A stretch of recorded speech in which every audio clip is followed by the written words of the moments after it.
Iran is pulling its two biggest nuclear-armed partners, Russia and China, directly into the peace conversation. By consulting Xi Jinping and Vladimir Putin through their envoys, Iran's leadership is effectively reminding President Trump that Tehran is not isolated. Tehran is keeping Washington guessing by pushing back against talk of an imminent signing on June 14, hinting that while a deal is still on the table. Iran's deputy foreign minister revealed that he held a high-level meeting on June 13 with the Russian and Chinese envoys, underscoring that all three capitals are closely coordinating their positions as talks with the United States advance.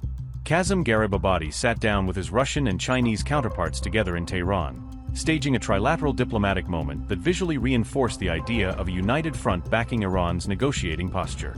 The three officials exchanged views on the proposed Iran-US Memorandum of Understanding, likely comparing notes on timing, content, and red lines to ensure that any final text protects their shared political and economic interests. Gharibabadi stressed that Iran's strategic partnerships with Russia and China will continue with strength, sending a clear message that even if Tehran signs a deal with Washington, its long-term alignment with Moscow and Beijing will not be diluted. This trilateral meeting took place just as mediator Pakistan was publicly insisting that an Iran-US deal could be finalized by June 14, adding another layer of diplomatic maneuvering to an already crowded negotiation track. Tehran quickly contested Pakistan's optimistic timeline, making it clear that Iran and the United States would not be signing a memorandum on June 14, and signaling that it refuses to be rushed into a photo op before its core demands are met. Meanwhile, USA's closest ally Israel declared it wasn't party to any ongoing deal talks with Iran. Meanwhile, Iran's foreign minister emphasized that any two-phase deal with the United States will depend on genuine mutual respect and tangible sanctions relief, framing these conditions as non-negotiable pillars for moving forward. In the current agreement, which is called a Memorandum of Understanding and is known as the Islamabad Memorandum, or has been named the Islamabad Memorandum, an end to the war is declared on all fronts, including Lebanon.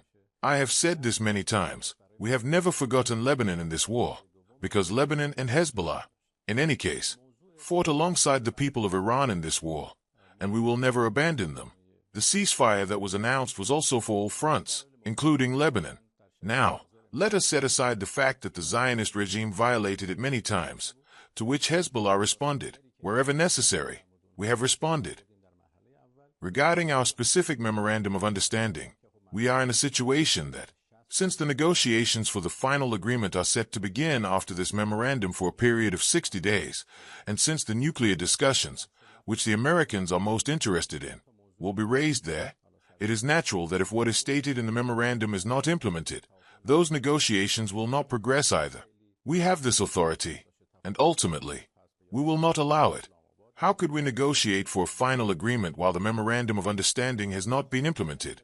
Therefore, there is also a guarantee here that the matters stated or to be stated and signed in the Memorandum of Understanding must be observed by the other party. Iran's blocked assets will also be released according to the Memorandum of Understanding that will be signed. Now, we call this both a Memorandum of Understanding and a letter of intent. It is a matter of translation that anyone might do. Based on this, our assets will also be released and none of our assets can stay blocked. A few scenarios are possible. The first scenario is that both sides are satisfied with the progress of the negotiations, so they decide to extend these 60 days. The agreement also foresees that these 60 days can be extended, meaning if at the end of the 60 days we see that the negotiations have progressed well, for example, and if we negotiate for another 10 days or a month, we might reach an agreement. Then both sides agree and extend it.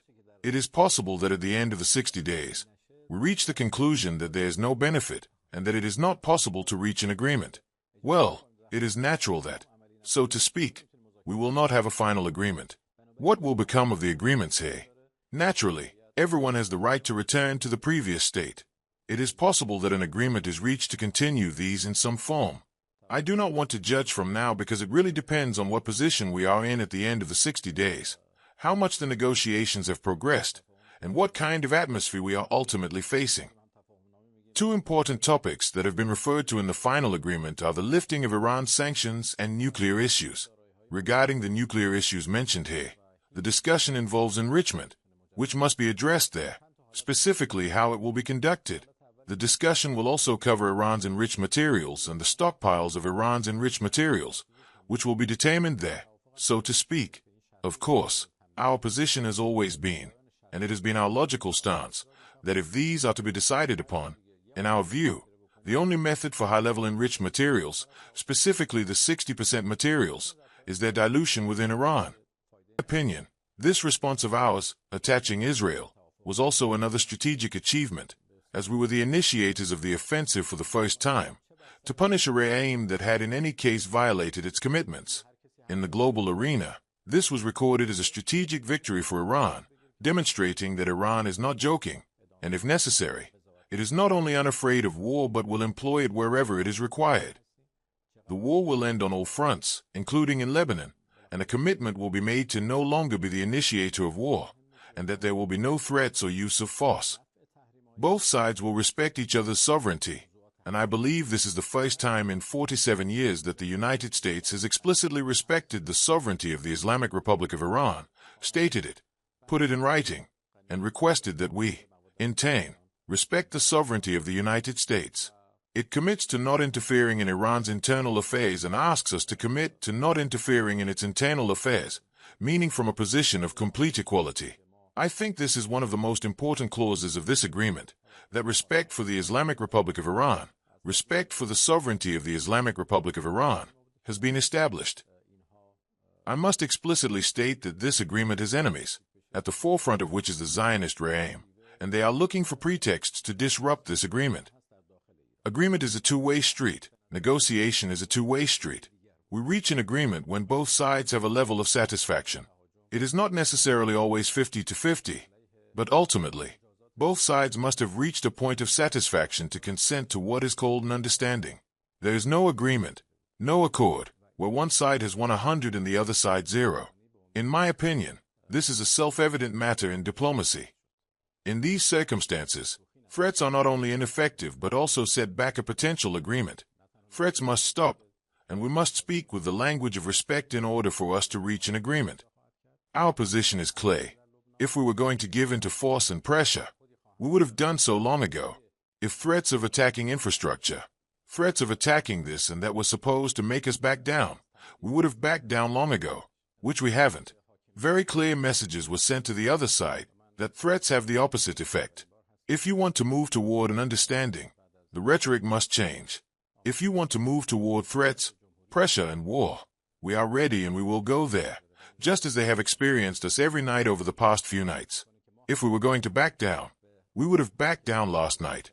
There has not been a single night where there has been an aggression against our armed forces or our ships without our armed forces responding immediately. Iran has proven itself in this matter.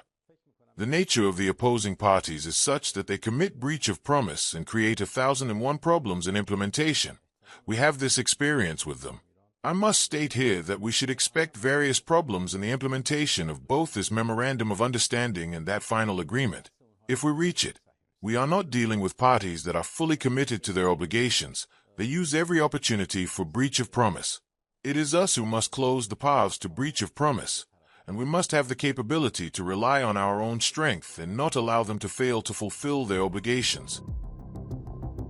Notably, the Iranian Foreign Ministry spokesperson underlined that Iran's nuclear program will not be on the table in the first phase of talks, indicating that Tehran aims to secure economic and political concessions before touching its most sensitive file.